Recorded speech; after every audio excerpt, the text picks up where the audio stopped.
Welcome back to Good Morning Boss. Mga boss, alam naman natin ang ating magandang bansa ay may 7,107 islands. At parang maganda yatang lakbayin natin ang mga islands na yan ng ating bansa. So trip nyo ba ang mag-island hopping? Kung trip niyan, samahan nyo kami sa Polillo Island at tuklasin natin ito sa Trip Tayo.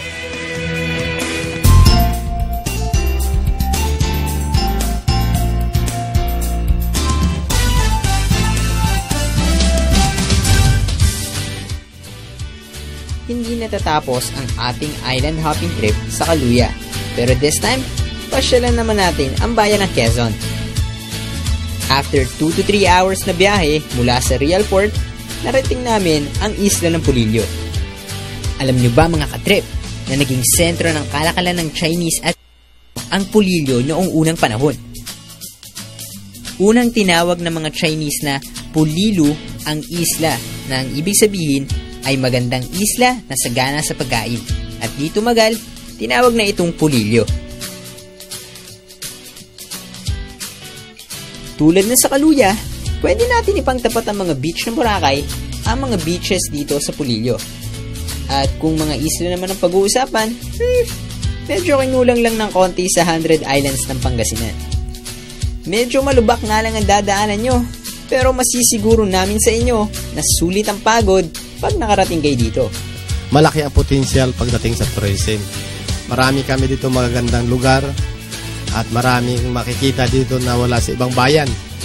In fact, kung pumunta ka sa El Nido, pupunta ka sa Boracay, meron din kami halos kasing ganda noon. Ang naging problema nga lang namin ay yung accessibility doon sa lugar dahil ang aming road system ay kulang pa talaga. Acknowledge namin yan, accepted namin yan na yun talaga ang namin. So kung matulungan kami ng national government para itong mga kalsadang ito ay makakumpleto natin, itong mga lugar na magagandang lugar na ito ay mapaprovide ng access road para ma-enjoy ng mga tao. At kung extreme adventure naman ang hanap mo, pwede ka mag-trekking sa mga forest ng mga islands dito at merong cave dito na sigurado akong matitripan ninyo. Kung ang mga kaibigan natin from Fridays ay may Imperial Bar, may bar din kami dito sa Polillo. Yun nga lang, sandbar.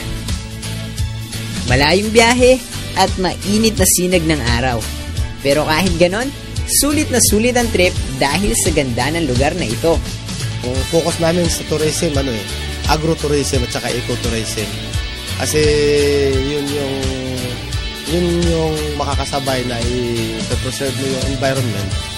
At the same time, madadala mo dito yung mga tao na ang gusto makita ay yung natural beauty. Ang aming binibigyan dyan ng malaking credit. So meron kaming grupo dito Kasan at saka yun nga biodiversity na yan ay funded ng mga malalaking organization, outside funding. At yun ay kanilang binabantayan. Ito nga mga bantay kalikasan at saka mga barangay government na ito ay huwag makibo. At saka yung alam naman natin ang effort ng national government ngayon when it comes to environment. Medyo malayo-layo na din na napunta namin. At medyo nagugutom na kami. Masarap kaya kumain doon? Anilon Cave kung tawagin nila ito dito sa Quezon. Maswerte kami at low tide. Kaya naman, may pwesto kaming kakainan. Oh, kain na! Matapos ang masarap na tanghalian, on with the trip! Hindi ko na nabilang ang islang napuntahan namin.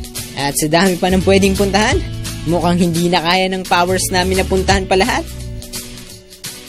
Kaya yung gustong pumunta sa Polillo ay very safe po ngayon puntahan ang Polillo. At although may mga daan kami na mahirap ang punta, pero ito ay nararating naman sa magitan ng motorsiklo sa dagat. So marami kayong makikita dito na hindi nyo na kailangan gumastos ng malaki. Inibitahan ko kayong pumunta sa Polillo at may enjoy ninyo ang bayan ng Polillo at you will be finding heaven and sabi nga nila this is a hidden paradise na sana ay tulungan at pagsamasamahan nating tuklasin at ating may sabi sa ating mga kaibigan na napakaganda na pala ng Polillo.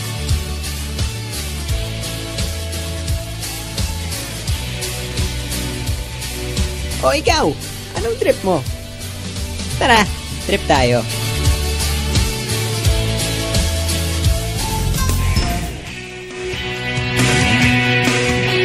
Ayun, Jules, napakaganda pala dyan sa Polillo Island. Tsaka napakalapit lang yan. From Manila, sa may Quezon lang yan. Sayang di natin napasyalan this summer. Pero hindi pa naman huli lahat, tama? Oh, kaya-kaya pa yan. Lalo na may bakasyon pa rin naman tayo.